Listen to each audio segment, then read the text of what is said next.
Ha guys, let's get more news about Warriors, but first don't forget to subscribe and leave your like. Banged up Warriors could take another hit with questionable star center. The Golden State Warriors are down a few troops of late and could see one of their interior forces miss time. Also, Warrior center Kevin Looney is dealing with an illness and is currently questionable for Golden State's upcoming contest against the Los Angeles Clippers on Monday night. The Warrior staff via CBS Sports reported the news on Sunday. Looney is one of the best pure rebounders of this generation and has given the Warriors exceptional glass cleaning yet again this season. In a mere 15.7 minutes a night, the three-time champion is grabbing a mind-boggling 8.4 rebounds a night. Warriors head coach Steve Kerr has not started the UCLA product yet this season after phasing him out of the first five dating back to last season. Nevertheless, his exceptional screen-setting decision-making at the free throw line extended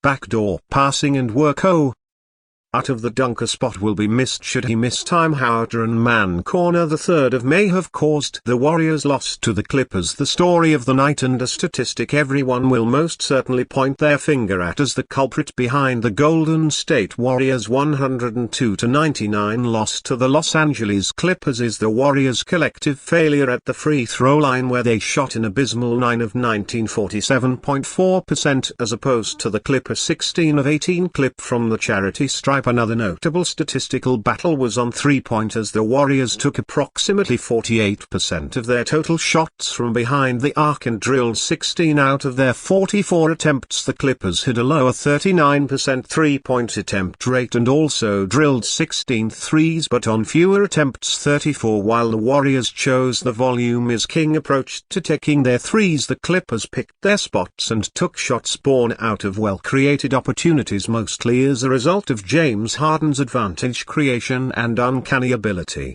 to read the floor. As such, the attention must be turned toward a couple of noteworthy statistical nuggets. The Clippers assisted on 83% of their midfield goals, their highest assist rate of the season and significantly higher than their season average of 64%. Of their 29 assists against the Warriors, 16 were from Harden alone. 7 of those 16 went to Norman Powell, who drilled a couple of big shots down the stretch that eventually wound up hurting the Warriors' chances. Those two shots are of great importance, but there's an argument that those looks wouldn't have been possible without one crucial fourth-quarter shot from another Clipper, assisted by, you guessed it, Harden at the 717 mark of the fourth quarter. Harden having brought up Steph Curry via triple ball screens to entice a switch, with the Warriors obliging opted to saunter to his right, no doubt caused by Curry's weak coverage.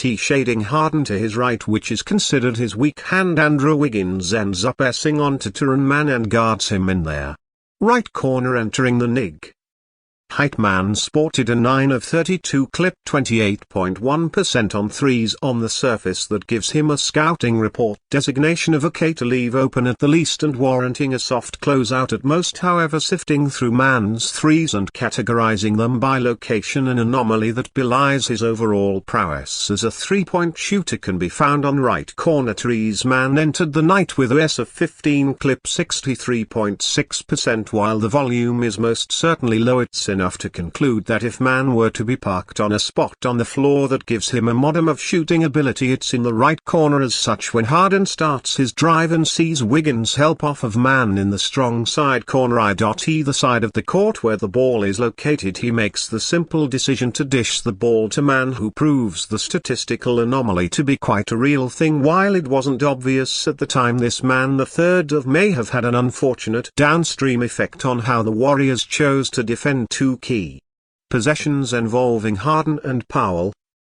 I won't put it past two to purposefully use man drilling the three above to mess with the Warriors' decisions on those possessions, and having man park himself in the right corner to make them hesitate with the Warriors' troubles containing at the point of attack, and having to call CPS in the paint against drives by Harden and rolls from its back. They reverted to old over-helping habits, resulting in the Clippers' efficient three-point clip. As such, the call was made for the Warriors to settle on switching screens against Harden, even at the risk of having Curry expend energy to defend his old rival out on the perimeter. That may have been the correct decision at the time considering their ineffective three-point defense, but the fear planted by that man corner was a seed that grew too strong to mow down for the Warriors' weak side defenders in that regard, with Curry once again switched on to Harden. Take note of Moses Moody, the designated weak side defender whose task was to zone up and defend. Two players with Draymond Green stepping up to show help on the drive called trapping the box. Lindy Waters 3 helping Green by sinking in against Zubac, and Moody seemingly keeping a reasonable distance between Powell on the wing and man in the corner. It looks like the Warriors have everything under control, but notice how Powell is a blur in the image above on the move, not intending to be a standstill operator and instead of waiting for the ball to come to him, making himself available for a better passing angle. When Powell completes his relocation, Moody's attention is still directed toward the on-ball action while also flashing a slight bias toward man in the corner, Moody forgetting to take note of both man and to take note of man. Perhaps the corner 3 earlier flashing through his mind as Harden was about to make his decision results in Powell getting open for a crucial three-point shot a few possessions down the line. The same exact setup, with the exception being that it's Buddy Hield defending Harden and isolation Wiggins on the backline helping the helper, and Waters being designated as the weak side zone man occurs as Harden starts his drive. Green steps up to trap the box, with Wiggins sinking in on Zubac to help Green. Just like Moody above, Waters shows an inclination toward man in the corner as Harden is about to make his decision. Waters' bias toward man is punished by Powell's relocation, and once again an inclination to take away a potential man corner look results in another huge three-point bucket for the Clippers.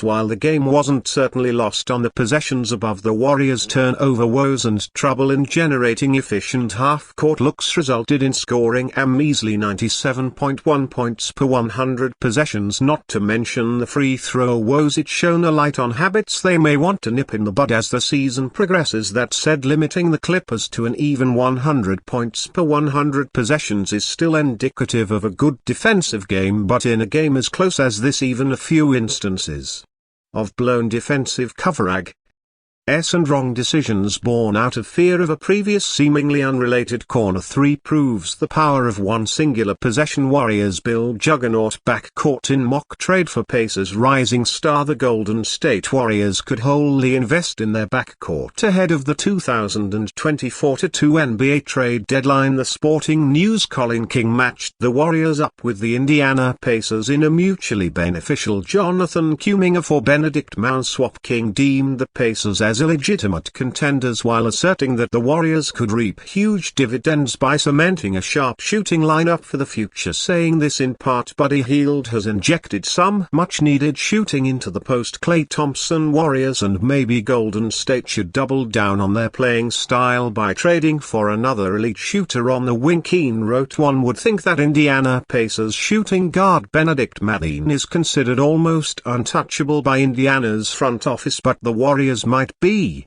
able to tempt the Pacers by dangling Jonathan Kuminga's expiring contract and a first-round pick in front of them." Though only 13 games into the year, Mathurin is having a career season. The Canadian off-guard is averaging 18.9 points and 6.8 rebounds per game on 52.6% shooting from the field and a stout 43.8% clip from three-point range. He's shown the ability to score in volume, headlined by his 38-point masterclass mass in Indiana's 132-121